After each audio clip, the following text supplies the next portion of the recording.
Thank you. Good morning and welcome to this, the 29th meeting of the Justice Committee in 2013 in this very echoey auditorium and to huge attendant public, I can see. Please ask everyone to switch off mobile phones and other electronic devices completely as they interfere with the broadcasting system, even when switched to silent. And have apologies from Alison McInnes. Thank you. Item 1, this is our second meeting this week on the Scottish Government's draft budget 2014-15, and we're due to hear from a panel of witnesses today on prisons and alternatives to custody. And I welcome to the meeting Colin McConnell, Chief Executive, Scottish Prison Service, David Strang, Her Majesty's Chief Inspector of Prisons for Scotland, Tom Halpin, Chief Executive of Sacro, Councillor Peter McNamara, Chair of the Community Justice Authority Conveners Group, and Sean McKendrick, Vice Chair of the Criminal Justice Standing Committee of the Association of Directors of Social Work. And I will read out what the clerks have written for me to say, which I think is disgraceful. Thank you for your written submissions. I remind members that we have a dedicated panel of women offenders next week, so it might be the best use of our time today if we concentrate mainly on male offenders and more general issues. Take that on board. This is the bit I mean.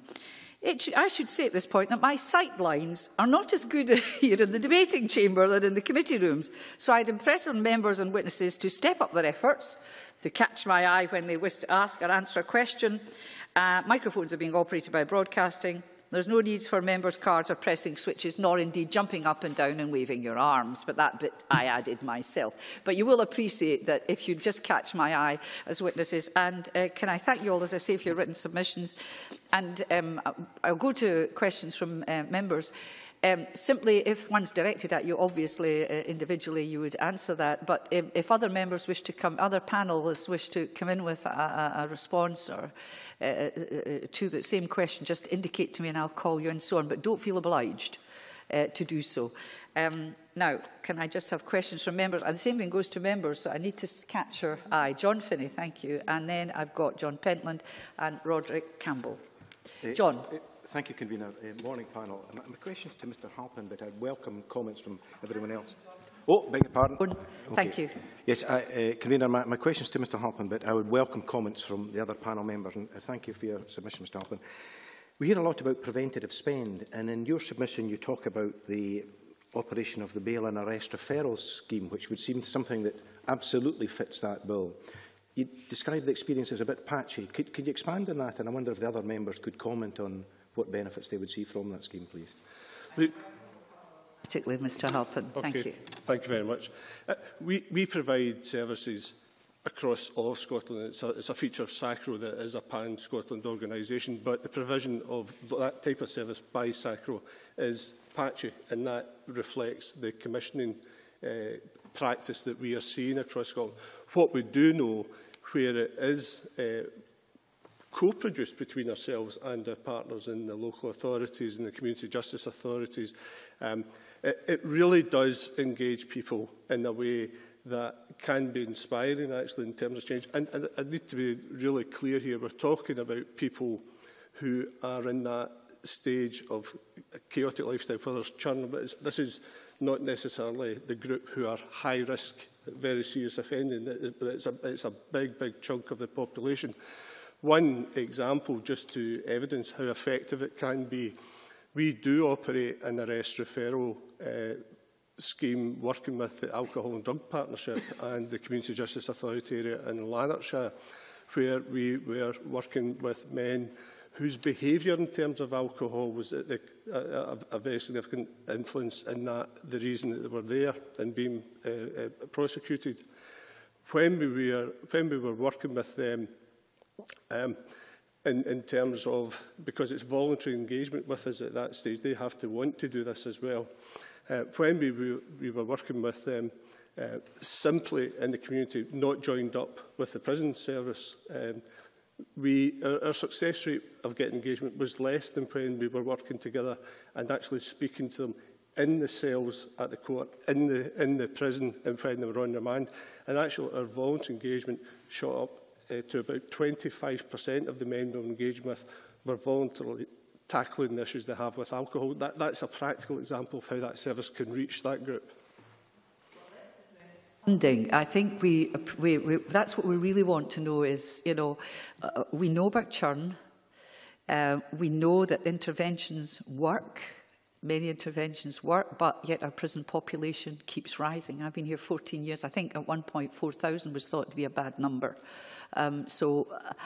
What's not being done is in funding resources that makes these interventions divert people from going back through. I think that's what the committee really wants to hear today from all of our panellists. I think that's what we want you to direct to in the budget. If I may say so, John, I think that's what we really want, isn't it? Yes, no, I think it's very helpful to have that background. And just maybe one final point. Would that include the term, for instance, Mr Halpin, bail supervision? Is that... We have significant services in bail supervision, particularly in South West Scotland, where we are working with the authorities in managing compliance with bail terms and at the same time tackling the underlying needs. The convener says, I mean, this is about the budget. Interesting, though, it would be to expand on some of these. There must be has someone done a cost-benefits analysis of keeping someone out of the prison, the benefit? I understand people can retain their employment if they're under that level of supervision on occasions. And at the simplest level, we know the cost that are of keeping someone in prison for a year, and I know the costs of our services, and absolutely they just don't bear comparison. You know that I don't have specific figures here today, but you know typically a person working with us for a year would be £1,800 compared to 32,000. So if someone in jail for the whole year, albeit it might not be the exact same period. Has there been any budgetary shift to reflect these good results that you're conscious of? One of the issues I'd want to raise with the Parliament today is that it's our belief at this time, the good intention of improving the ability of community justice authorities and local authorities to wire money between non-core spending and core spending. The reality that we are seeing up and down the country as the demands are increasing on the statutory obligations, that there is, we would suspect there's some environment from non-core into core, which means the community interventions are under real pressure. And I know that from colleagues in other third sector organisations, where indeed services have been taken in-house or are certainly reduced. We reshape all the time. We understand about making the service fit the available money, and the available money be used most effectively, but I do think that's an area that needs to be scoped, actually. Mr McKendrick, you wanted to come in here as well. I did. Thank you very much, Chair. You asked a question around about a Spend to Save initiative in relation to this. I'm certainly aware of a document where we reviewed the Persistent Offenders project in Glasgow. Whilst it was not exclusively around about bail, it was around early intervention and maintaining individuals and communities. And that service addressed issues around frequency of offending. Significant savings was evidenced through that cost-benefit analysis, and that's available on the Scottish Government's website. Figures are available, and should you require that particular report, I'm happy to provide that. I did want to pick up the issue. Could you name what that report is, so that it can be located? So it was the cost evaluation in relation to the Persistent Offenders project in Glasgow City Council. Thank you very much. Thank you. I could make another 2 points, if I may, in relation to the question about bail supervision. If we look at the published statistics, 11-12 from the Scottish Government, the issue about bail supervision is increased by 10%.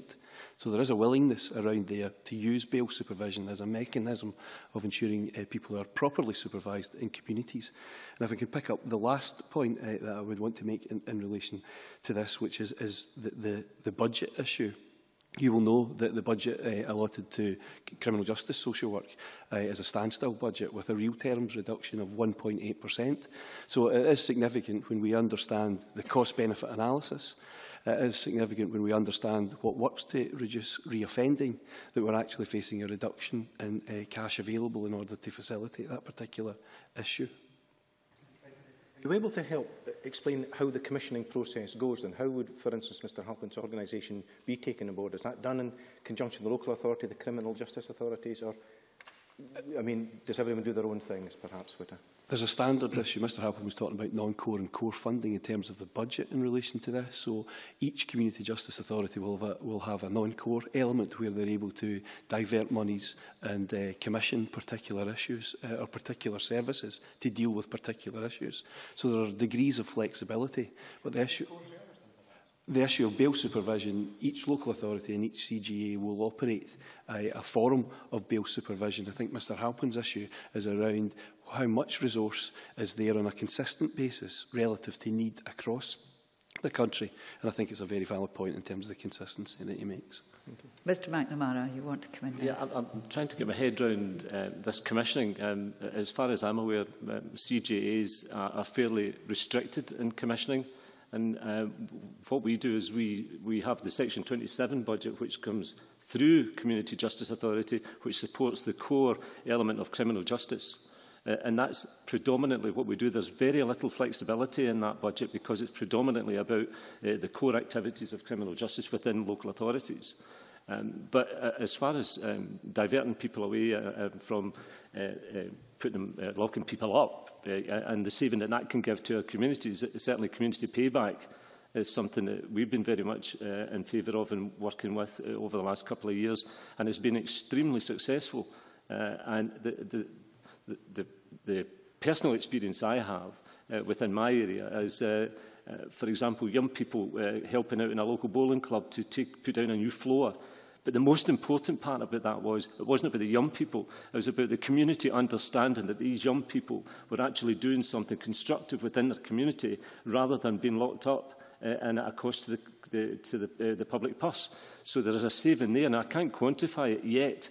Because, to be perfectly honest with you, the sentencers that we have don't have the confidence yet to use it as much as they should do. And I think that's a problem that we have as well. Now, we have engaged with the judiciary and tried to encourage them to use alternatives to prison in a much more positive way. I can give you lots of examples of good practice in that area. If you wanted it, I can certainly furnish that for you. But if we can encourage the sentencer to use diversions away from prison, that would certainly save the public purse quite a considerable amount of money. Okay. Did you engage with the judiciary? In what form did you engage with them? Informally or in some kind of formal structure? Well, we actually had I can give you another example down in the Park Hotel in Kilmarnock, where we had invited a sheriff along for the first time. A sheriff came along and listened and spoke to, I think it was about 80-odd social workers. Now, social workers, criminal justice social workers, had never engaged with the judiciary, and neither had the judiciary engaged with them in either a formal or informal setting. And I found it extremely informative, as did the sheriff. And they were going away, obviously, to inform their other colleagues about the work that we were doing. And that was right across Scotland. I have to say that if you're talking about patchy, engaging with the judiciary is rather patchy across Scotland. There are some younger sheriffs who are keen to be involved in alternatives to prison, but there are others who are not so keen. And I think I would welcome a further engagement with the judiciary in order to encourage them to use alternatives to prison. That would certainly make a great saving to the public purse. But it's about building their confidence up that it actually works. And as I say, we could give you loads of evidence on that. I think it would, if the committee might find it useful, obviously we can write to the Association of Sheriffs and ask them to perhaps comment on these remarks about the interaction and the fact that it is apparently rare, if not just patchy, and ask them to comment on why it's not taken. And we'll have to do that quite quickly because we have a very short time scale, but thank you for that. If you want to send examples, then that's fine. But I think the general point you've made is very useful for us to raise with the sheriffs. Can I move on now, John? I've got John Pentland, Roderick Campbell, Sandra White, Margaret Mitchell and Elaine Murray. John, please. My question would be to Mr McConnell and for anybody else who may want to add supplementary to it. But given that the budget for the prison service is an increase of 8% in its current expenditure on prisons, which is claimed to reflect the additional costs relating to prisoner numbers as well as rising operational costs. Now, while the evidence before the committee states that the average prison population in 2012-2013 was lower than that in 2011-2012, 8,014 compared with 8,178. Is it anticipated then that the prison population will rise again? And what do you think it will rise to? And what are the factors affecting us? Well, there's a number of questions within that question. I'll probably start at the end and work my way back. And if I miss anything, please come back to me. The Scottish Government's own projections for prison numbers are a matter of public record, and the projections as they are fairly worrying, in that we should anticipate an increase in the prison population over time. And whilst the budget that we have allocated to us addresses the needs in the short to medium term, I think it remains a significant challenge for the government in order to how to best balance the spends across the economy in light of the projections, which of course are based on historical factors, suggesting that the prison population will inexorably increase over time. In terms of the money that's allocated to the service currently, if I may make a couple of points, we shouldn't feel bad or feel embarrassed that the government wants to appropriately resource a critical public and criminal justice service, in this case the Scottish Prison Service. I was at a conference quite recently in which David Strang, our Chief Inspector, was speaking, and if he doesn't mind, David quoted from Dostoevsky in the sense that if you want to okay, if you want to sort of take a measure of your society and its responsiveness, then go and have a look at its prisons.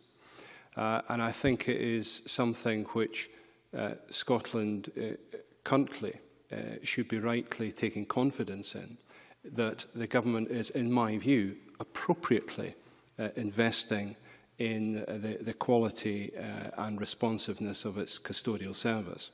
So I'm a wee bit concerned that this apparent increase in the resourcing of the Scottish Prison Service in terms of its non-capital resource implies that there's been some largesse engaged in. Of course, that's not the case. The way that the Scottish Prison Service gets its money, like any other public organisation, is, of course, resource proposals over time within the budget cycle. So this is money that the Scottish Prison Service has anticipated because it ties in predominantly with the development of the service going forward. So this isn't extra money that's somehow been chucked at the Scottish Prison Service, not at all. This is planned investment and resource over time.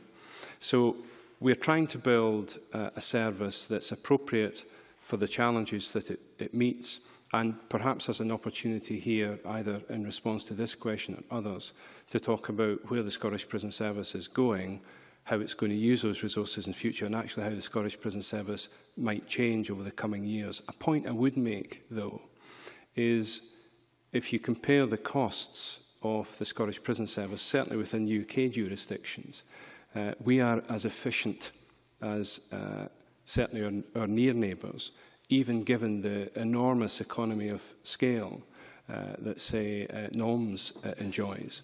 So I think in comparative terms, the Scottish Prison Service gives you really good value for money, notwithstanding the pressures it's under. No, John, just continue if you wish to ask something else, or nobody else has indicated they want to come in. Do you then think that, what do you think the population is going to rise to there? Because I'm also looking at the Scottish Prisons Commission recommendation way back in 2008 that they would like to see the population of the average daily figure going to 5,000. Do you think that is possible? Or do you think it's probably a figment of somebody's imagination?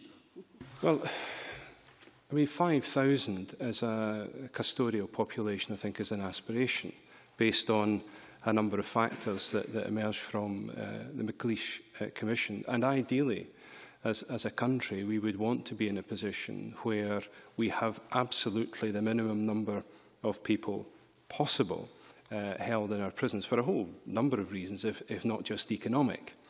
The Cabinet Secretary for Justice has made it clear, however, that those that need to be in prison have to be in prison, and therefore we have to have sufficient places in the system accommodate that.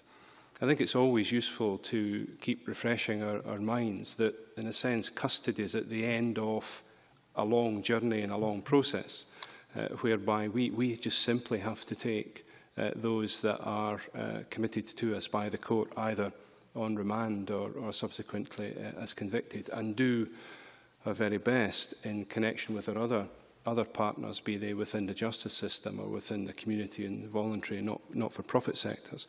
You did ask specifically about projections for the custodial population, and these are not our figures, but Scottish Government figures. And this is as a whole population, and I want to qualify that for you if I may, that population projections suggest that over the coming years we could see a prison population of around, say, 8,500. Now, in some ways, that's sort of worst-case scenario planning. But, of course, we also have HDC, and if I may just clarify that figure, the figures you gave, in a sense, were for the whole population that had been... Oh, sorry, home detention... Like a red light, thank you. HDC, if you just put it for us all, home... Yes. Home detention curfew. Curfew, thank you. So it takes into account those essentially who have been sent by the courts to prison, but a number or a proportion of those who are sent to prison, of course, are released on home detention curfew. And at any time, that's around 400. So those figures that you gave, you could, in a sense, or anticipate that they'll be decremented by around 400 or so who would actually be in the community. But you have my assurance here that in terms of our plans for the service going forward, we anticipate having sufficient operational flexibility as accommodate those sorts of figures that we're anticipating now. Mr Strang, then Mr Halpin after that. Mr Strang. Thanks very much. Perhaps I can make a comment as a member of the Scottish Prisons Commission that produced the report Scotland's Choice. And I think what the report was saying was that there is a choice that we make about how many people that we send to prison, and 5,000 was, I mean, obviously not something that would be implementable immediately, but if there were measures put in place to deal with offenders who hadn't committed serious and weren't a danger to the public, then we could get back to levels that Scotland had 20 years ago or so. And as a general comment, I particularly welcome the measures that will lead to fewer people being in prison, such as bail support and so on.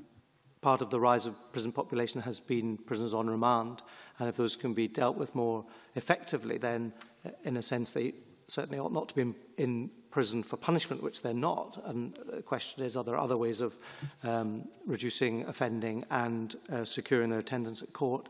And I think from a prisons inspectorate point of view, why we're so interested in the size of the prison population is that the higher the prison population, the more difficult it is for the prison service to work constructively with prisoners to address their reoffending. So there's a direct link, I think, between the size of the prison population and how what the outcomes of a prison sentence are.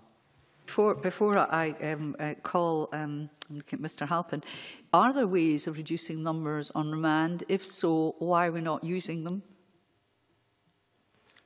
Well, you made the point, if we could reduce numbers on remand, there are ways of doing what I'm asking you. I mean, in a general sense, there are, I mean, you've heard already this morning about support in the community and those sorts of other centres where people can be supported other than sending them to prison. Halpin can answer that and tell us about costs, because it would seem that that might be a cost saving as well as, pressures on populations in prison. That links directly to the point that I wish to make, is that the projections around numbers, which have real impact on budgets going forward and what's available, are correct if you do what you've always done. We do know that, for instance, remand population is a very significant increase in the prison population in the last 10 years. We know that many, a great deal of that, I'll get the figures later, but Could we have the microphones, please? Yeah.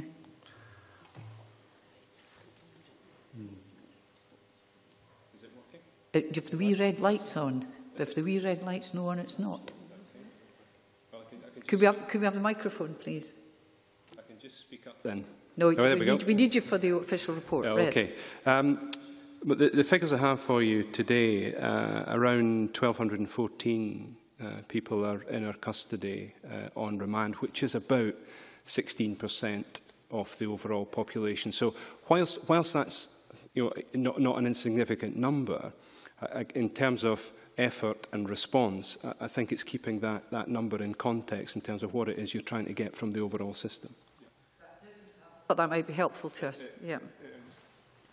It is, and we know that there's a large percentage of that do not go on to get a custodial sentence. The issue is, what's the alternative to remand? And if sentence sheriffs on the bench are seeing the person coming back, etc. So alternatives like intensive support and supported accommodation and bail supervision, etc., are real opportunities to tackle and start to address the issues that underlie the offending behaviour that brings the person there in the first place. So my point here is, are you resourcing demand or are you resourcing to reduce demand? And that's a fundamental shift.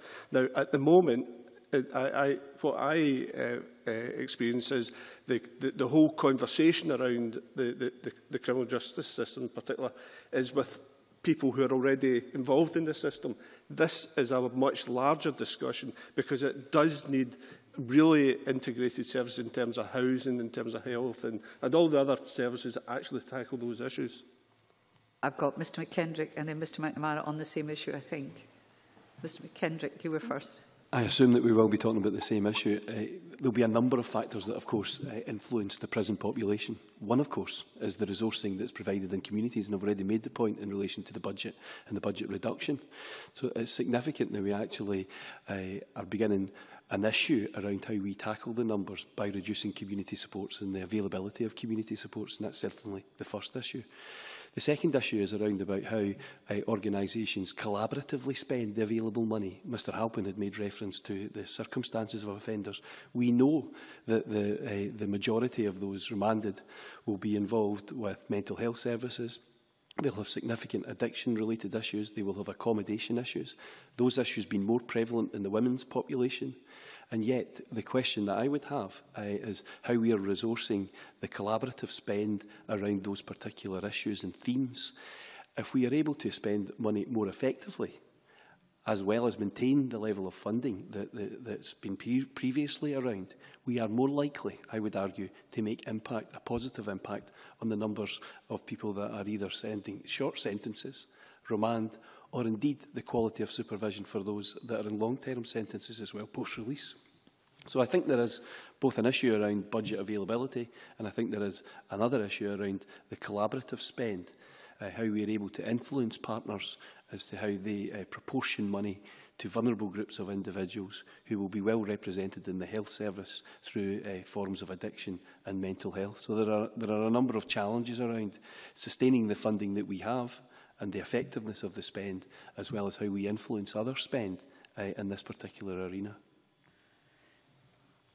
How would you influence other spend? I mean, people have their pots of money and don't like to share the various social work, health, education. You know, how do you do that? In a recent speech, the President of ADSW actually made the observation that when we're coming to difficult times, the capacity in order to share monies and share budgets becomes all the more acute. So it's not necessarily a direct answer to the question. It's an observation around if that's a means in which we will influence the amount of numbers of individual prisoners. It is also a significant challenge around how we're able to collaborate and how we're able to influence partner spend. And it is becoming all the more difficult in a public sector spend challenges. So how we're able to do that, I think, remains a significant challenge for us. But it is the key, I would argue, in terms of how we would at least have an impact on the prison numbers that we currently are dealing with. That really is a cue for you, isn't it, Mr McNamara, with criminal justice authorities? Yeah, indeed. I think I know what he was talking about. You want to name names? Can I say that from my perspective, partnership working and all of the agencies that we're talking about, both voluntary and statutory, when working together, can actually have a significant impact in the prison numbers. And I think the question is really about what do we do with a prisoner when they're in prison? What do we do when they come out of prison? What do we do to prevent them being in the judiciary, the system in the first place?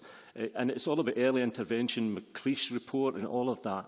Certainly what community justice authorities have been successful in doing right across Scotland is bringing both the statutory partners together, probably for the first time, and the voluntary sector, and bringing all of their influence and skills to bear on an issue for the first time. And if you looked at for example, the reoffending figures just announced I think it was about a fortnight ago, where there was an overall reduction of 4% in reoffending across Scotland. And I'm proud to say that in South West Scotland it was a 4.5% reduction. Now, if you ask the police what that's about, they say, well, it's because we'll get 1,000 more police. And you ask somebody in the voluntary sector, actually it's because we engage with people before they go into prison or when they come out of prison. Or it's the housing department of being able to house somebody, or it's an employment issue, or it's an addiction issue. All of those partners coming together have a direct bearing on the funding that goes into it. To be perfectly honest with you, yes, we would all like more money. But in my experience, if we use the resource we have better, then we can have a really significant influence. But it does need partnership working. And that's why I'm sad that there's a review of community justice, because just as we start to get to the nub of the problem, there's a rejigging of community justice. In fact, I'm led to believe that it might well be that community justice won't be there and it will go back into community planning partnerships, which you'll have 32 across Scotland. And how in goodness name will ever get everybody round the table when you have 32 different organisations across Scotland is a real worry for me, because we are just starting to show the fruits of our labour and it's about to stop. I think Deputy Hugh's got a supplementary on that very point. Just two issues. One of them, really, in terms of you were talking about the way in which the CJAs have managed to bring people together from different support agencies and so on. Has that actually already resulted in improvements in the way in which funding has been provided for services? Are you actually seeing the money following the partnerships? Certainly in South West Scotland that has been the case. You'll be aware that's the 3 Ayrshires in Dumfries and Galloway. And there's a significant problem, sadly, in my area for addictions. And so we were able to transfer or shift resources from both East Ayrshire and South Ayrshire towards North Ayrshire to address that particular issue. But by the same token, if there was a further issue in Dumfries and Galloway, we would be able to shift small amounts of money, I have to say, not significant, because the vast majority goes into the core funding for criminal justice social work. But even there, when criminal justice social work come together throughout the 3 Ayrshires in Dumfries and Galloway, we are able to tackle problems and share good experience and share good practice, which again was never done in the past. So again, that's a significant saving to the public purse. Sorry. A consultation, you would argue that enhancing the CJA model would be preferable to going to a sort of local authority-based model or indeed a single service model? I would go for an enhanced CJA, and that would be my ideal situation. I think that, yes, there was not problems with CJA, but there was certainly issues within CJA about procurement and other issues that we had to tackle. But I went to audit committee, and the audit report did give us significant a boost, but it also told us where we were going wrong. I believe that we could actually have changed CJA around to be able to continue our work with the changes without having this whole rejig right across Scotland. We've got 8 CJAs across Scotland who are having a significant impact on reoffending, and what are we doing? We're stopping just as it starts to bear fruit and put it into local authorities. Now, there's a fight going on between the Parliament and the local authorities. Personally, I wish they would just knock heads together and say, could we continue with CJAs with enhanced powers, but with some sort of overriding body that gives direction? There is no doubt about that. I think there is some sort of judicial, some oversight that needs to occur to make it work better. I'm going to stop the business about, although it was important that we raised that, because I think it will be coming to us at some point in our agenda proposals for CGAs, but you have your marker down. I have to say I was most impressed with the one that I went to. I think Colin McConnell was at that one as well. It was Lothians, with the way they're getting their act together, if I may put it in broad terms. Roderick, followed by Sandra, please. Morning, gentlemen. I'd just like to refer to the paragraph in Sacro's submission where you identified that there were 15,000 receptions into custody in 2011-12, only 2,428 individuals receiving voluntary care. In the Scottish Prison Service submission, you refer to the initiative at Greenock, seems to be funded by the Reducing Reoffending Change Fund, and you also refer to the Public Social Partnership Initiative at Lomos. What I was wondering, apart from that, though, is to what extent is there any provision in the budget for extending voluntary through care? Which? Anyone want to comment on the well, issue? I think two people rose to the challenge. I'll take Mr. Connell first, and then I'll take Mr. McNamara. I think that the system as a whole, and my own organisation in particular, is adequately resourced to meet the vast majority of the challenges that we are talking about today. And why is that the case? I think we do tend to fret too much about resources that are allocated to a particular locus, and there is the potential to think far too much in silos. Now, the examples or the initiatives that you've just touched on, the PSP at Lomos and our own internal initiative at Greenock, which also ties in with initiatives that are being funded through the Change Fund, actually begin to give us a view on our capacity just to make improvements and make changes without having some grand overarching initiative. I think this is just about the sectors, in my case the public sector, the voluntary sector, other statutory sectors too, just grasping the challenge of the reality that there is sufficient resources in the system,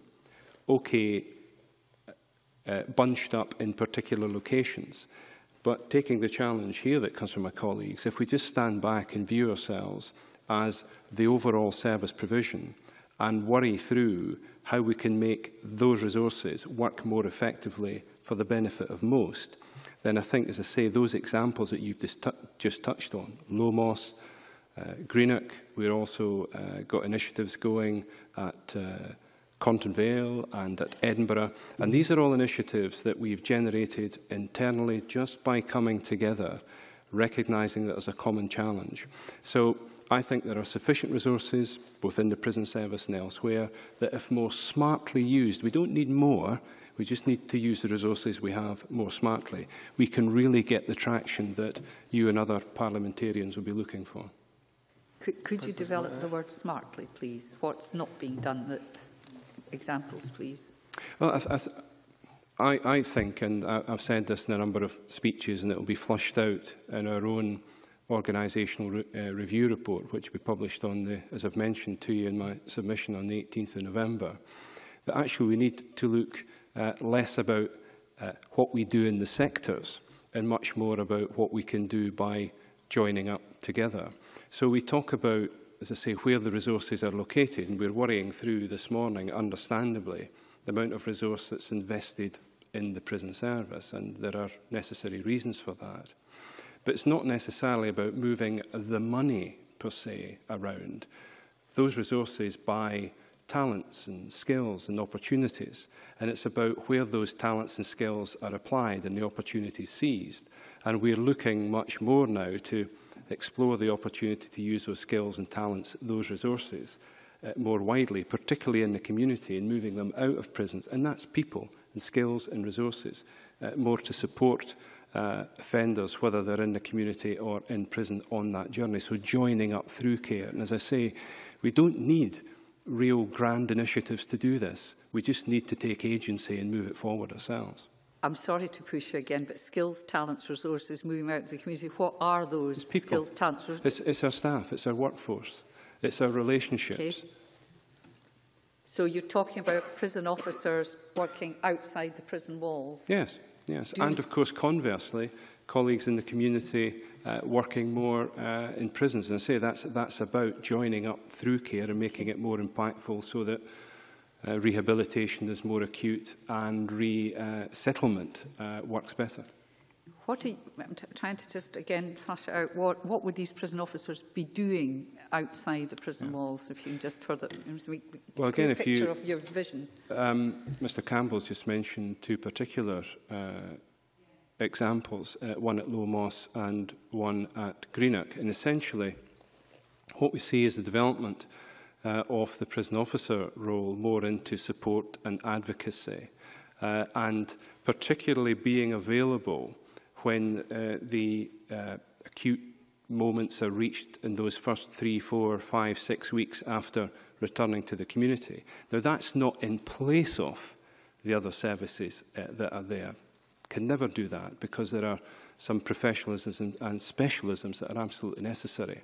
But it's helping the system work to come together and giving that personal, that human support, encouragement to make sure that resettlement has the best opportunity to work. Mr. Halpin, you want to come in? I'd like you to comment on that as well. So it seems that we're talking about what a prisoner once called the porous walls of the prison, if I remember if that was the expression. I'll bring it into my submission. The record will show that I raised the issue about the inconsistency of availability of through care at this committee previously, and it has undoubtedly since then come up on the agenda. There's a distinct work stream around through care, and I really welcome that. I think there could be more third sector involvement in the design of that, but I really do welcome it. Consequently, we are seeing initiatives appear in the various areas and organisations bringing resource to the table as well. That's to be welcome. We have seen the development of the public social partnership of through care service at Low Moss. Sacro already was contracted by Glasgow to deliver through care services in that area. We do it in the Lothian borders. We're not contracted in other areas of the country, and that's a symptom of that inconsistency. The public social partnership model, in terms of collaborative working, is giving us great learning just now. You know, the benefits greater than the sum of the parts. You actually, if you go into that, you're giving up an awful lot in terms of your own positional power as an organisation. You're putting intellectual property into this. We're putting in resource into it. There's a lot of benefit in kind coming from the third sector in the design of it. And Low Moss and Women's Mentoring Service and the prolific male offenders, young male offender service and others are basically in the year one. So it takes time to get the money in there. It takes 6 months to get it up and running. And then you're into year two. And year two, you're starting to get the evidence that will be able to support this for sustainability in terms of future funding. And then at the moment, we, as the third sector, have no year three. We're waiting to see what happens here. And we need that, it's that short-term funding that is a feature of this that has consistently been brought up before. And, you know, to have 2 years of really working to be able to evidence it and then take it forward, you can make really informed decisions. There's been a big investment to get us there.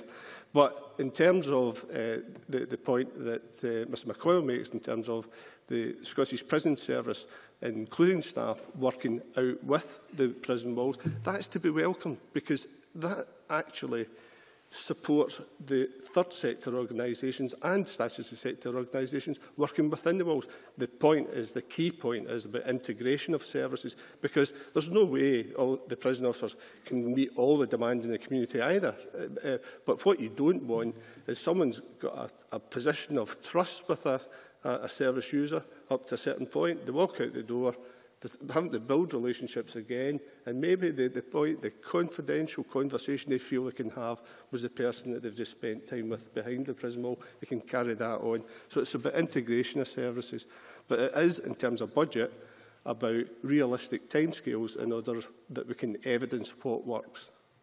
I think in 14 years, the Deputy Commissioner is agreeing with me here, we've heard the plea for 3-year funding over and over and over again. And I would endorse that where it's shown that it works, you have to have stability within the organisation. So I'm going to take you have my sympathies. I'm just telling you, we've heard this for a long time. We probably agree with you. Mr McNamara, you wanted to come in. Thank you. Can I just absolutely endorse everything that Tom has said there? And I think it's crucial, because when you talk about budgets, we put together this PSP that was community justice with the Sacro, and Sacro are now leading, and it's absolutely fantastic, the work that they've been doing in mentoring young women. Now, the point that he's making here, you asked a question earlier about acting smartly, and I think acting smartly is actually getting evidence of the work that will be done in mentoring, in the mentoring scheme. That's only one aspect of it. And you would act smartly to be able to say to government, we need to get that evidence, certainly, but let's not fund them for 2 years. That's ludicrous. Really, you have to give people sustainability long term. If you really want to have an impact, that's what you have to do. I wholly endorse what Tom has just said. Thank you. Roderick, yes? I'd like to move on slightly to the question of purposeful activity. Obviously, this committee prepared a report on that. Your predecessor, Mr Strang, endorsed the recommendation that the Scottish Prison Service deliver a strategy relating to purposeful activities. I'd really like to kind of ask for your further comments on that, and Mr McConnell to comment on whether or not, there's no specific reference to the strategy in your written submission, that has kind of budgetary implications. So comments on that, please. Thank you. Yes, and as I said, my submission, I comment on Brigadier Hugh Munro's emphasis on purposeful activity, and I fully support that. And that's something as an inspectorate, when we inspect a prison, that's one of the standards against which we inspect is to what extent, I suppose there's two questions. To what extent are prisoners engaged in purposeful activity? So what's the percentage of time? And then secondly, what is the content of that purposeful activity, and to what extent does it help to prepare them for eventual release and settling back into the community in a positive way? I think the emphasis and the impetus from the Justice Committee's report has been useful. I know that the Scottish Prison Service are developing a strategy, and I've spoken to the lead officer who's leading on that, and so that work is in progress to implement the recommendations from the committee's report. As an inspectorate, we will take great interest in that and then be reporting publicly on what we find once the strategy has been implemented. Mr McConnell, yes. Hi, thank you. And again, I think what... Hello, yes, I'm just testing. I know it's difficult for you in here, but you're getting used to the wee red light coming on. Mine didn't come on when I said it, so it serves me right. Yes, Mr McConnell. Yeah, I mean, just in, again, response to Mr Campbell and the rest of the committee, you can take confidence, of course, from what the Chief Inspector has fed back. But I think, you know, within a few weeks' time, we'll be able to demonstrate in a very convincing way that we have fully endorsed the need to look again at purposeful activity on the back of the committee's report.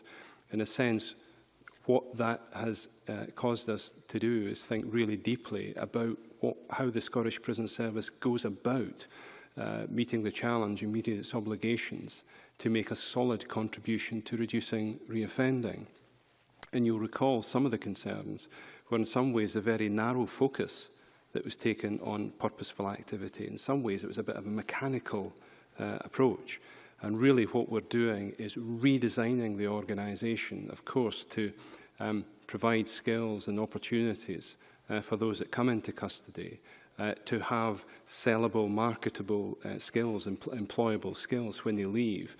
But much, much wider than that, we're redesigning the organisation from the ground up. We're proposing to do that from November this year onwards, so that it's absolutely geared up from the resources that we have, the facilities we put in place, and from how our staff are recruited, trained and developed to work with those who come into custody in in partnership with other statutory agencies and voluntary sector to address firmly with those people who come into our care what it is that's brought them into custody, why it is that they're offending, so that when they go back to their communities, they're much, much better placed to become contributive citizens. So we've gone beyond redesigning purposeful activity to actually an intrinsic re-evaluation of the Scottish Prison Service that looks towards a far more integrated and seamless approach to reducing reoffending. I'm not concerned with resources implications in terms of the budget, or you're happy with what you have to carry out this redesign? Yeah, absolutely. The Scottish Prison Service doesn't need more than Parliament is allocating to it within a very difficult and challenging set of circumstances. And again, what we'll be able to demonstrate to the committee in due course is that SPS also recognises and embraces the need to engage with the wider sectors, be they statutory or not, through the more appropriate and smartly targeted use of our resources. Thank you very much. I've got Sandra, followed by Margaret, Elaine and Colin. Sandra, please. And thank you, Convener. Good morning, gentlemen. I think one of the themes that we see coming through today from all of you is similar to what was yesterday, is working together, and in particular yesterday, sheriffs, judges, etc., and the court service being able to work together and understand what actually goes on. But the question that I did want to ask, and I mean, you know, Mr McConnell has mentioned mentoring and other, you know, issues. Basically, the health service being involved. I think £100 million coming from the NHS to help people who, particularly women, who are having problems, you know, reoffending and that type of thing. But what I wanted to ask, and I know that you mentioned it, the £27 million, which, you know, we are told is additional. Mr McConnell said it isn't additional; it's there for future projects. Now, the future projects, is it purposeful activity?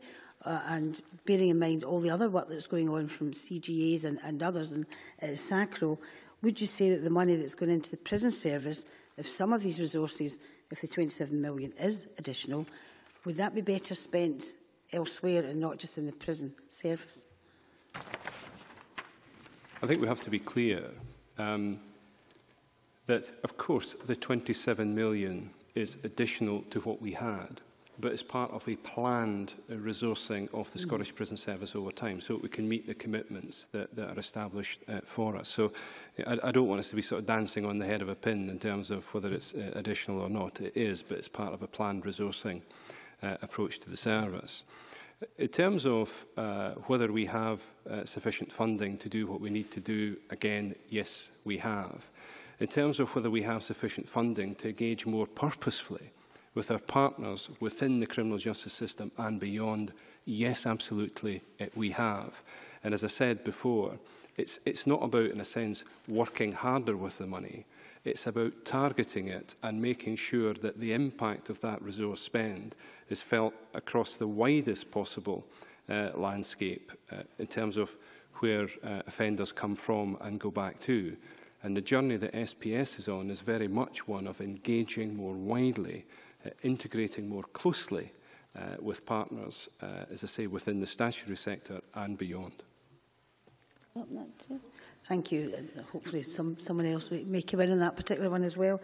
I completely understand what you're saying, but you haven't said yet exactly what these extra resources will be. They're planned projects. Is it more mentoring, continuing the mentoring?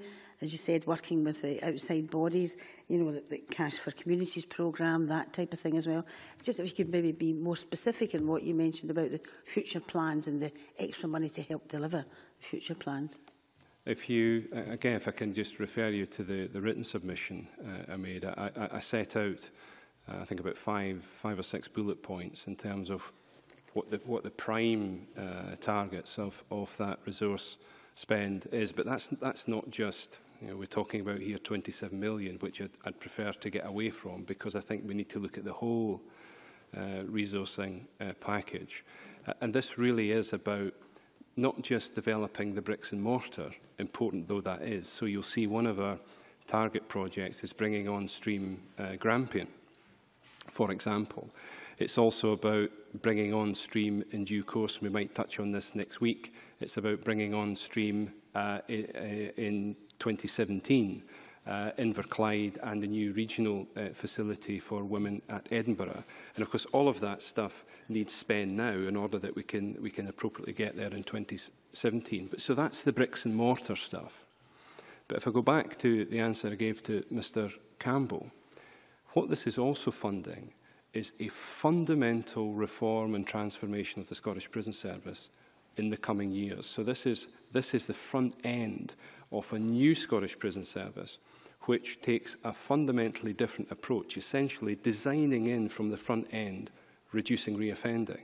And that means designing in closer integration with those in the statutory sector and beyond in community justice and in the voluntary and not-for-profit sectors. So all of this funding is driving that transformation. And we don't need more to do it. We just need to use what we've got more smartly. And that's what the reform of the Scottish Prison Service end-to-end is about. I think what I was looking at, I think, I don't know if you answered, I didn't think you did, Mr McConnell. I think my colleague was asking about the budget increasing by 27 million. While we've got your bullet points in your submission, perhaps you're not able to do this. It's actually, what will that 27 million do? Will it just sort of go general into all these other things? Or have you got specific things you're going to spend specific amounts of money on? Essentially, if you want to talk about the 27 million, essentially that's resources to make sure that we can bring forward the capital projects. Now, although it's come as resource, as you know, we can convert resource to capital, and sometimes it just has to be done like that because the resources that come from elsewhere aren't balanced. So that will ensure that we can bring forward and meet the commitments that we gave to the Angelini Commission in particular, to bring forward Inverclyde and the regional unit at Edinburgh. But also, it will help us to respond comprehensively to the many recommendations for improvement that come from Her Majesty's Chief Inspector in Prisons, from Audit Scotland that we considered in this committee some months ago. So taken as a totality, this is the fuel, if you like, that drives forward the future reform of the service in the way that I've described it. Thank you. It's just that I'm John. And if are you following this point? Is this the same thing you want to come in on, John? Because I'm trying to say, it says here in my papers, the capital element of the prison budget is set to decrease from 22.5 million to 13.4 in 2014, and now you're talking about 27 million being put into capital expenditure. I've got lost. Not in its entirety. And again, it's just the way that the Scottish Prison Service funding is split, and there's nothing I can do about it. But if you recall, when we go back to the Angelini Commission and the recognition that Conton Vale, following the publication of that report, Conton Vale was simply not fit for purpose, and therefore the need to rectify what was an unsustainable situation. So funds that we have, almost in a sense, whatever shape or form they come in, be they capital or resource, has to be looked in as a total funding stream. What I'm understanding now is when you talk about the 27 million, which I then thought was going to be capital expenditure, but some of it might be, some of it might not be, and therefore the figure that I have for a drop in the capital element of the budget from 22.5 million 2013-14 to 13.4 is a bare figure, but you're going to be putting other money in, as I take it. That's correct. To the capital budget. Yeah. I appreciate that now. That's what I couldn't quite follow. My apologies for not No, being it's not clear your fault. It's just the way the figures are before us. Okay. But that's clarified it for me anyway. Did you want to come back in, Sandra? Well, no, Jane, that's fine. Clarified it. So I've got Margaret, Elaine and Colin, please. And then John, if you want to come in after that. Good morning, gentlemen.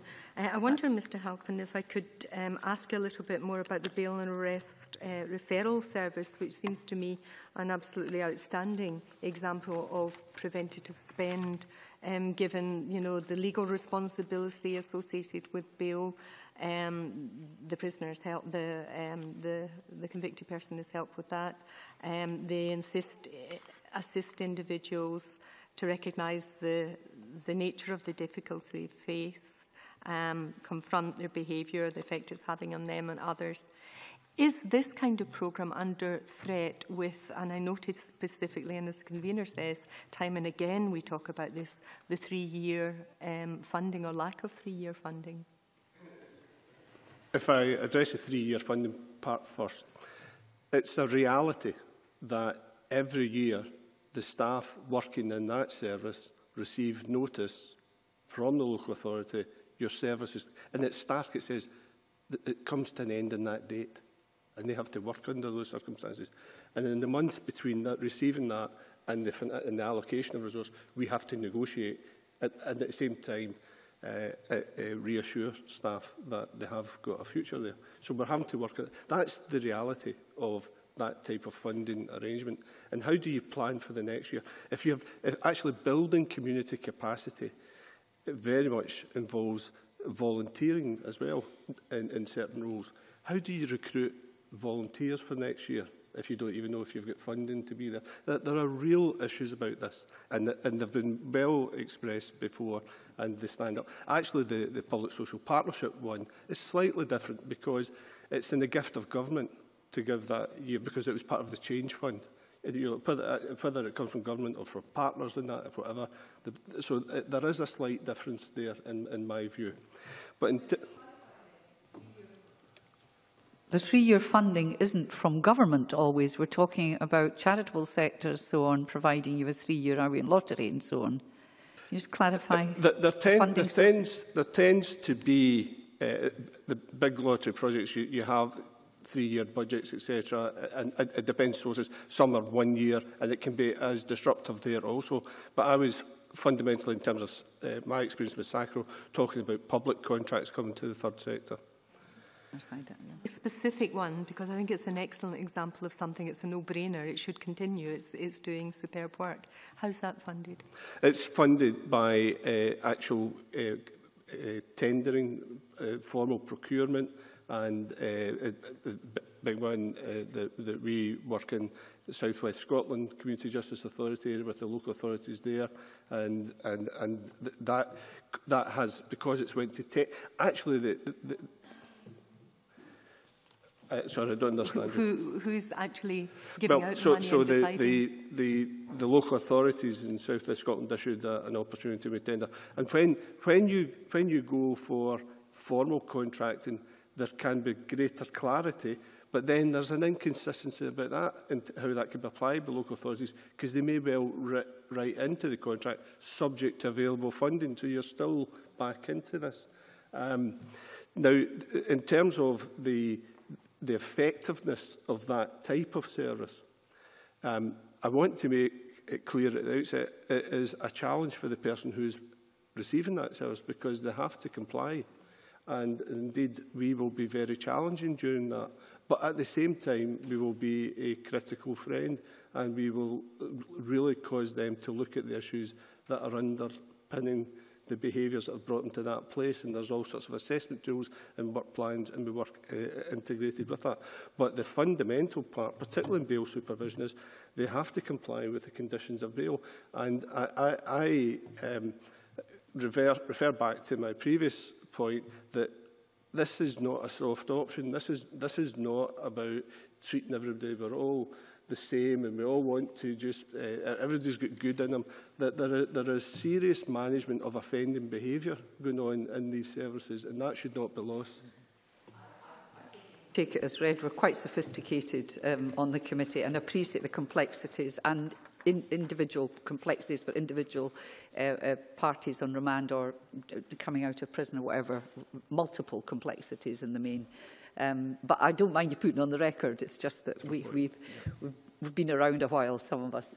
Far too long, some of us, by the way, but before anybody else says that about me. Margaret, do you want to come in? Yes, I think just to underline the fact we fully take on board the amount of administration and time that is then taken from the core service you're delivering to make your case again on a yearly basis. So in terms of the budget, these are very, very pertinent points. I wonder if I could widen it out a little bit and talk about it was the standstill budget, which in fact is a 3.1 million cut in the criminal justice social work budget. And just to ask you, Mr Halpin, and the panellists generally, before I go to Mr McKendrick, because I know you have specific issues about the community payback orders and how they would be affected, how this cut affects your work. There are real examples at the moment. We've had notification from more than one, several funders that they're applying a 1.5% reduction to our budgets this year in existing services. We have seen the recent issuing of our services to retender and budget cuts in there, which actually, if you look at the whole envelope, because they've brought other services into it, actually represents a budget cut in over 30%. That's a decision about what you fund and where you go in. It's more than just that service then. But the impact on my colleagues across the third sector is that very often we're the low-hanging fruit, and what is seen as a set figure at this level, by the time it feeds through the system, those cuts are significant. Sacro's own overall turnover would reflect many in the sector, and following the pressures that came through in 2008-2009, that turned into a 30% reduction in turnover. That's the reality. Helpful. Other respondents? Anyone? Mr. Strang, I know you're in place 4 months. I can't stop you, Margaret. I can't stop you from doing that. They're all professionals. Come in if they like. You want to come in, Mr. Strang? I mean, what I'm interested in is the outcomes from these. You know, what is the impact on the people that are being worked with, rather than, I mean, I don't inspect and audit budgets and so on. And I mean, my concern would be if there's a reduction in what the third sector are able to provide, then that would have a negative impact on working with prisoners while they're in prison and on release as well. So I mean, part of what I look at is obviously the treatment of prisoners' conditions in prison, but also the impact of imprisonment and that resettlement and what happens after. So I would be concerned if those services were reduced. You want to come in there? Just briefly, Chair. As far as community justice are concerned, we're always told that we get £128 million per year. It's actually criminal justice social work money that goes through community justice. But I can tell you the direct impact of any cut happens, for example, on the community payback team, which I've already said has been extremely successful. When that is cut, at the same time, when the judiciary, and I was talking about their trust in this, they start to use it, and it was increased, for example, in Dundee by something like 30% of an increase in the use of community payback at the same time as having a cut in the budget. It just didn't stack up. And we explained to the community, these people are paying back to you, and it's evidenced in front of you. The public like it, the actual individuals like it, because they're not incarcerated, they're actually out there learning. And what I would hope to do is maybe even increase the learning and experience that they have and certificate it. All of those opportunities start to get lost whenever you have even a small decrease in the budget. And the standstill was a significant decrease in the budget. That's any more comments? Oh, yes, please do. Yeah. Mr. McKendrick. Thank you for the question. There's probably a number of answers to the question around about the impact of a 1.8% real kind of reduction in service, and certainly the way that it's been described previously is that it is appropriate and incumbent upon public services to work more efficiently, more effectively and more collaboratively. Starting with a position with a reduction makes that challenge all the more difficult. In terms of the reduction, it's hard to predict in exact detail the impact of that. It is clear to say that criminal justice frontline social work services may be affected dependent upon the impact in localities. Clearly, picking up Mr Halpin's point, It's not the desire of local authorities to have a one-year budget. It's a position that we are currently in. The difficulty in relation to that is that it's a needs-led demand service from sheriff courts that you have very little capacity to influence in, and very difficult to make sustainable decisions on a one-year basis. The other issue is that local authorities will have legal responsibilities in relation to the discharge of their responsibilities under the Social Work Scotland Act, and will, because of that responsibility, make a decision to ensure that those statutory services are properly protected. It may well be that on occasions that's at the expense of those earlier intervention services. It's hard to predict that because that will be defined and agreed and decisions made in localities. But the harsh reality of this is that such a cutback will have an impact on a variety of different services, those services more likely to be those that we would all determine as preventative early intervention services. It's very helpful, if I may, Convener. Of course. I wanted to ask Mr McConnell particularly. I read your submission. I read what you were saying about using the staff, the officers, the relationship they already have with prisoners. Is there any aspect of how you want to move forward there that could be affected by the criminal justice social work cut, given, for example, a number of the submissions talked about the importance of family support, and that's certainly a bit of a preventative measure, and making sure that that support is there to stop prisoners reoffending. So do you have a concern about this cut in social work affecting your programme and your vision of moving on with the role of the prison officers? I mean, obviously, I'm concerned about all my partners and colleagues across all the sectors, as any sort of change or contraction undoubtedly will have an impact potentially on the quality of services that can be provided. I pick up, though, that might, and I don't know because I'm not close enough to it, but that might vary from locality to locality.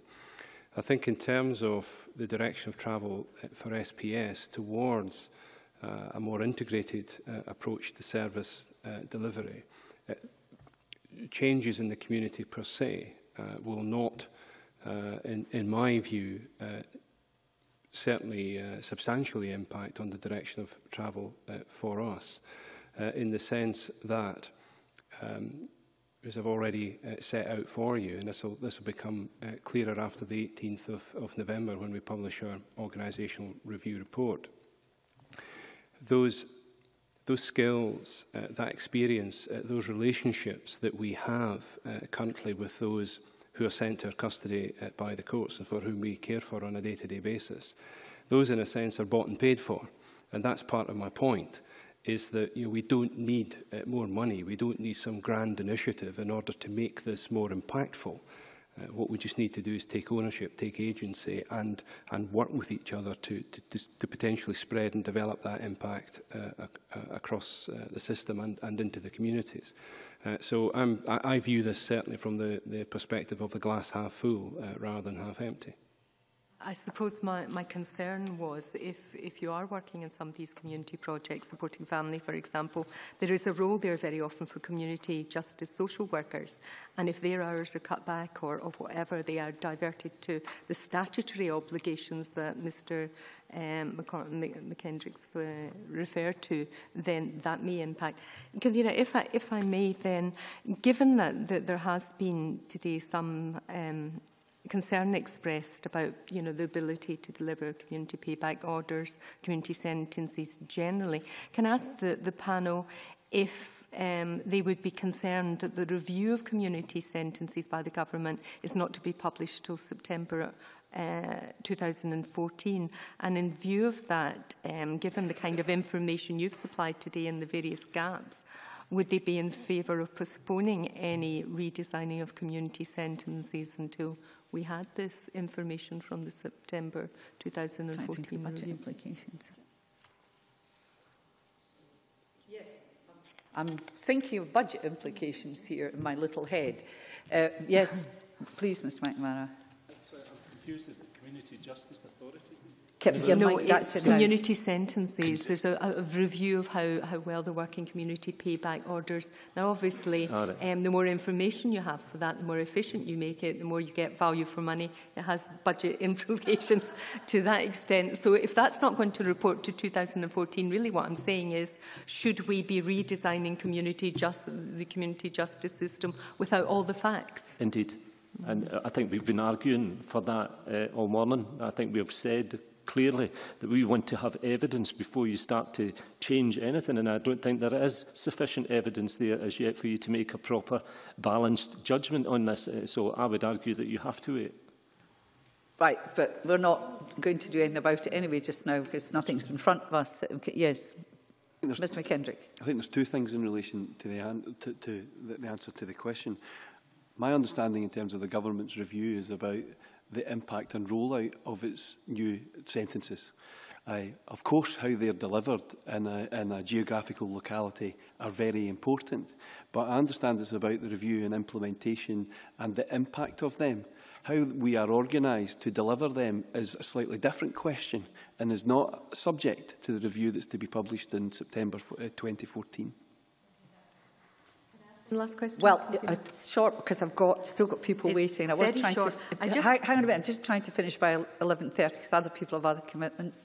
I just wondered if I could ask what aspect of the prison estate is of greatest concern at present in terms of overcrowding or unsuitability of facilities. We're very fortunate in Scotland in that the Scottish Government's invested 400 million or so since 2007 in the estate, so we're in a pretty good position. But undoubtedly, those prisons that haven't yet benefited from either substantial refurbishment or, for that matter, rebuilding, they would undoubtedly include Burlinny, which, of course, is our sort of national totem as far as prisons go. So Burlinny would be a concern. Inverness would be a concern. Victorian prisons, Dumfries and Greenock too, undoubtedly would be longer-term concerns. But what we have, as I said to you, in relation to this 27 million, it's new money, but actually it's part of a longer-term plan. And in relation to Burlinny and Inverness, for example, there are already the work is already underway to establish the long-term solutions to those particular challenges that face us. And again, just to give you a bit more detail, for example, in Burlinny, we already have a site search underway as to where we might replace Burlinny. But what I've asked for since taking over an SPS is what are the options for actually redeveloping it on the site, which might be more cost-effective to the public purse. So those two strands are moving forward in parallel. So, yes, these are big challenges for us. I mean, the prisons in themselves are functionable now, but in the long term, we'll have to look to either refurbishing or replacing. Perhaps I can... Come on. The infamous wee red light. Thank you. Yes, perhaps I could just add some comments to what Colin McConnell said. I mean, absolutely, those Victorian prisons that he's named are of concern because of the fabric and the design, and they contrast, I think, so sharply because of the improvement in the rest of the estate. And modern prisons, Shotts and Low Moss, Grampian opening next year, and so I think they stand out more. And fabric is one thing. But perhaps what's more important is what goes on inside the prison. And one of the key factors for me is about the relationship between prison officers and staff. So it's the culture of a prison, how it's led, what the outcomes are. And actually, they may not be dependent on the fabric. I mean, poor fabric doesn't help, but there will be older prisons that are well run and have good relationships between staff and prisoners. There might be a newer prison where those things are not so good. So I suppose the fabric is just one thing, but there are other more qualitative aspects that the inspectorate look at. I understand. Can I just ask what specifically about the remand unit at Conveners, which was causing a lot of concern at one point in time? Has that been upgraded in the interim? I know the new prison is in progress, but has that been addressed specifically? They leave Conveners because it's getting a whole thing to itself next week. Okay. So, unless, of course, David Strang wants to say something about that, no, we'll leave that just now and move on, because I've got Colin, very patient as usual, and your charming patience is never neglected by me. And then I've got Elaine and then John Pentland, and I'll try to finish by 11:30 because I know panel members have other commitments. Okay, well, thanks very much indeed. Good morning to you. Having been a veteran of the Audit Committee as well as Justice Committee and heard the various reports and read the various... And we're all ears, but there we are. Well, I haven't quite made that yet, but obviously we heard, particularly at the beginning, the issue of silos and self-interest and all this sort of thing. And obviously, over the next few years, certainly, shall we say, in my view at any rate, if the constitutional settlement remains the same, you would end up with a situation where austerity is here for a number of years. So we have to expect that this isn't just going to be this year, it could well be over a series of years. And it comes down to the fact that the one thing I haven't really heard is that, and we have heard a little bit about the possible redesign report in 2014 and the likes. However, is there anything that's identifiable right now, in your view, that might get rid of some duplication and various other problems that may lead to budgetary savings in certainly the short and medium term? Well, that stumped you all, but it's a good question. Now, we waited a long time, but it's a good question. So, yes, Mr. Halpin. It leaves the fundamental question, who delivers what? And we have the situation in Scotland where there is a long established history of who delivers what bits of the system, and you have, from my perspective now, a third sector who are pushing their case that they should deliver more. And I have had a long experience of working in the statutory sector as well and understand about statutory responsibilities. And I don't make the case for anyone. My question is, who's relevant to deliver it and who can deliver the best value? And I think that's an area in terms of budget allocation that should be a big focus. Who delivers what, and what's the evidence that that's the best group, the best person, best organisation to deliver that? Mr. McNamara, you wanted to... my experience in this is over the last 6 years with community justice and the build-up of trust. That didn't happen overnight.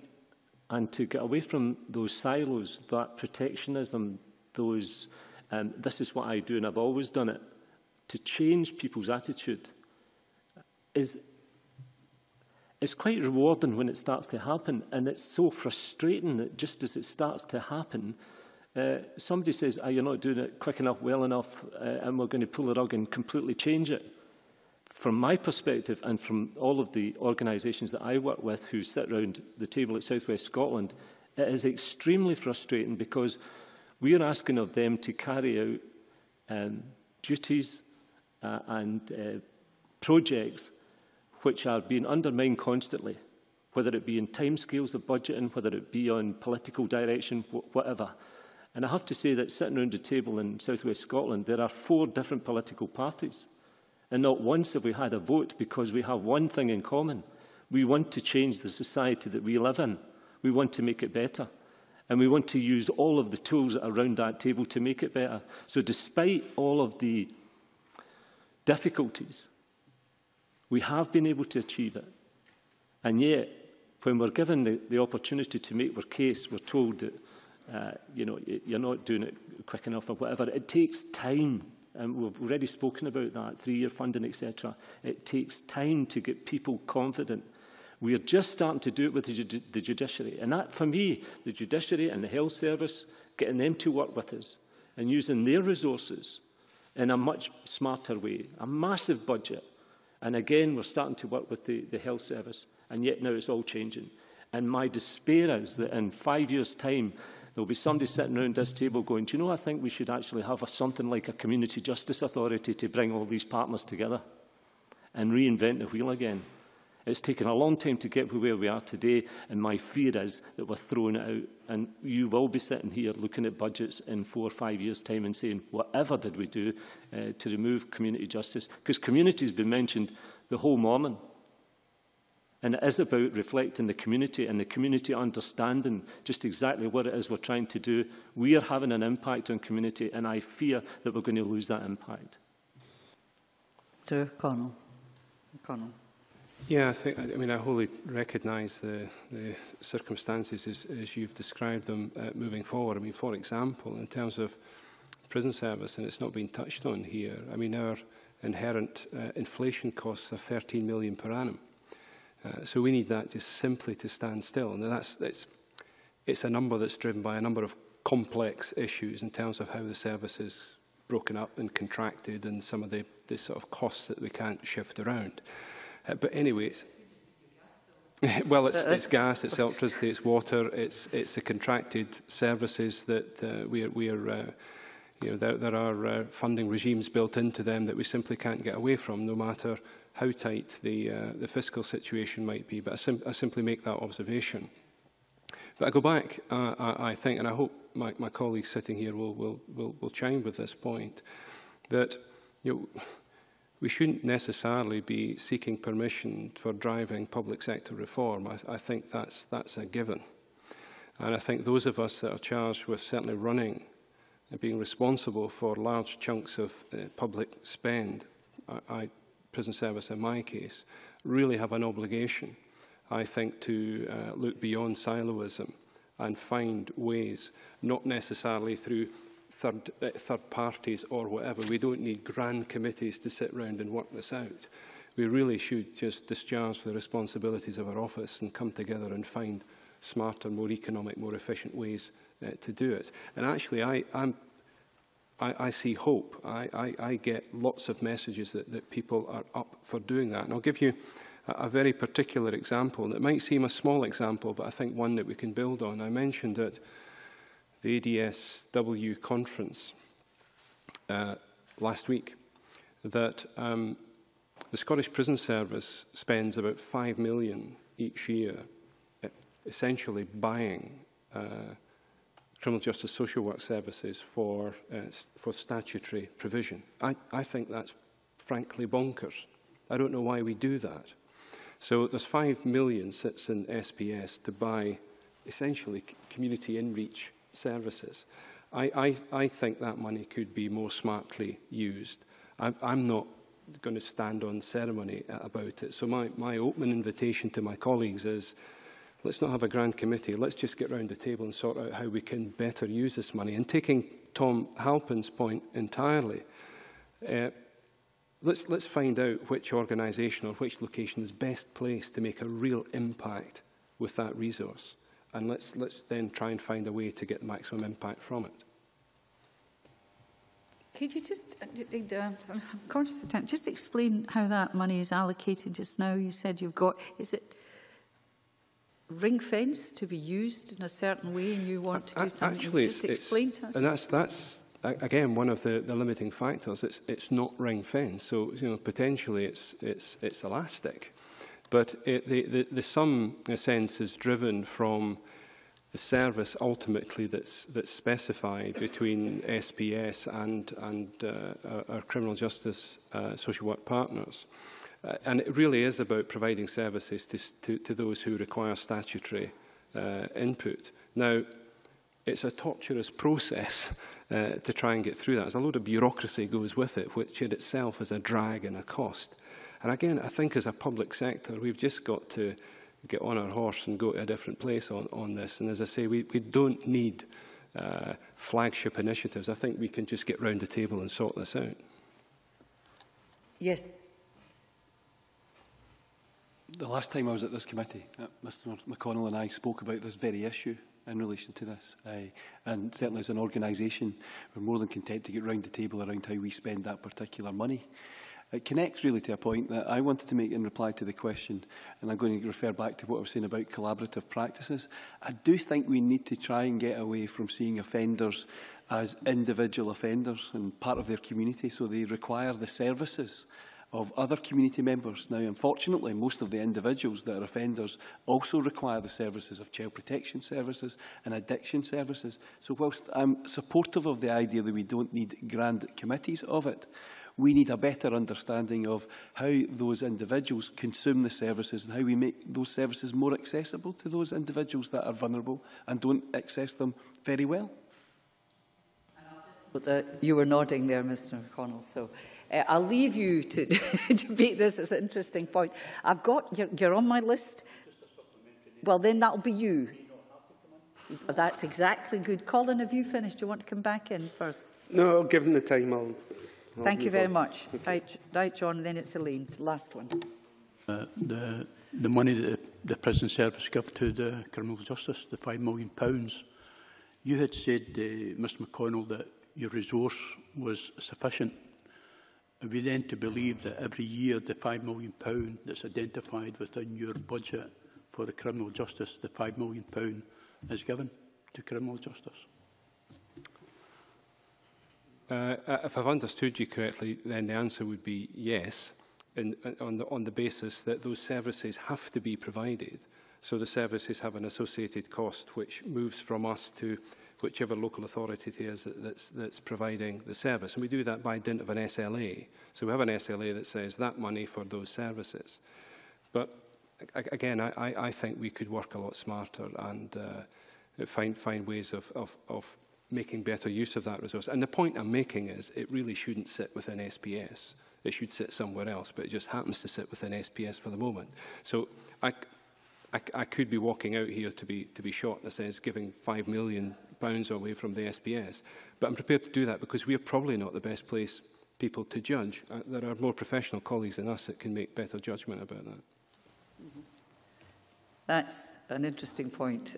Now, can I then last one, Elaine, and then we'll stop because we're close to the time I thought we'd take.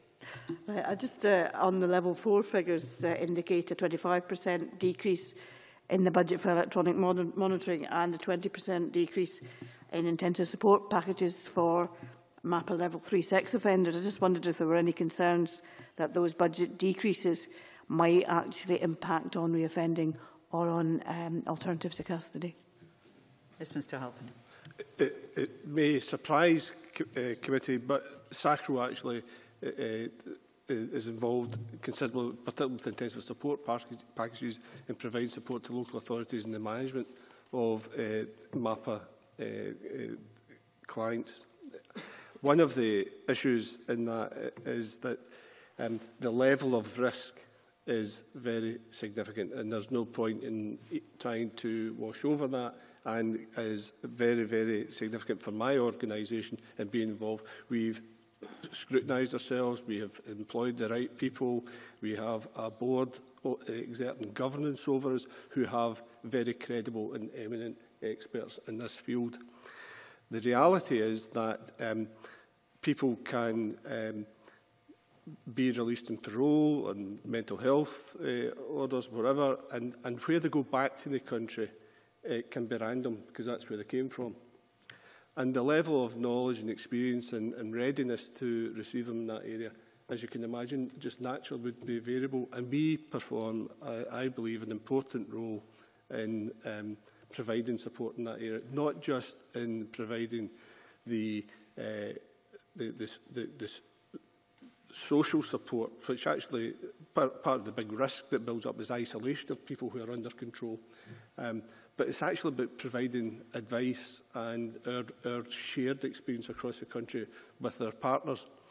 That tells me that there are some services where strategic commissioning has a relevance as well, that recognises the national element as well as the local element, because it must be managed locally. And so in terms of intensive support packages in particular, I do think that looking forward, there is an element of that we should be considering just what does the commissioning picture for that look like? Because at the moment, typically a local authority will have this person return to the area, and they will look for partners to put the package around this, etc., and then they will go out and commission it. Now, we have, for instance, to give you that level of consistency, we have to maintain a level of infrastructure and expertise, etc., and that costs my organisation, as a voluntary sector organisation, a significant amount of money to maintain that, with no prospect of a central commission policy where we can actually say this is how you would design that. So that, I just use that as one example where within the commissioning context, strategic commissioning has got a place. Yes, certainly, yes. One of the functions of the social work profession is to make sure that we are protecting the public. And I think there's a short answer to your question, which is that no, we would shift money to ensure that those that are assessed as the highest level of risk are properly supported. That's not to withstand the sense that, that my colleague is suggesting in terms of how we commission this. So the argument would be is that the critical few, as they are termed, that pose our communities the highest risk, we would manage to find budget that would follow them. The essential thing that we'd want to make a point on is that that budget would come from the existing services, and we would therefore have to divert money to that particular individual. So there is a message here about public reassurance, but the impact of rejigging our budget to ensure that that's met to deal with the impact and reduction associated with that particular protection function would come from lower down the tariff and would have an impact on our capacity to deliver other less pressing or less riskier services to individuals. Fine. Well, can I conclude this session? All our evidence sessions are interesting, but you're my favourites. It was a very interesting session. Thank you very much. We're moving on to the next item on the agenda. Committee, just don't wander off. Can I just say to you that the next meeting is on Tuesday. Pay attention, please. You're not paying attention, Mr Campbell.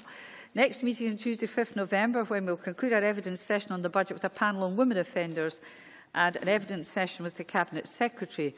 Now, the panel that we're having, which I've been checking on women offenders, will be Colin McConnell will be back, Anne Pinkman, convener of the Scottish Working Group on Women's Offending. We have Tom Halpin is back. Lillian Kringles, North Lanarkshire Council Local Authority Criminal Justice Social Work Department is also back. I think that's my list. And also hear from the Cabinet Secretary on his report to the Parliament on progress in meeting the recommendations of the Commission on Women Offenders. Can I also remind you that the deadline for Stage 2 amendments for our sections, because some have been lodged already by members of the Health Committee, our sections of the Victims and Witnesses Bill is 12 noon on Thursday, 7th November, and our Stage 2 consideration is 12th November. That concludes the meeting. Thank you very much.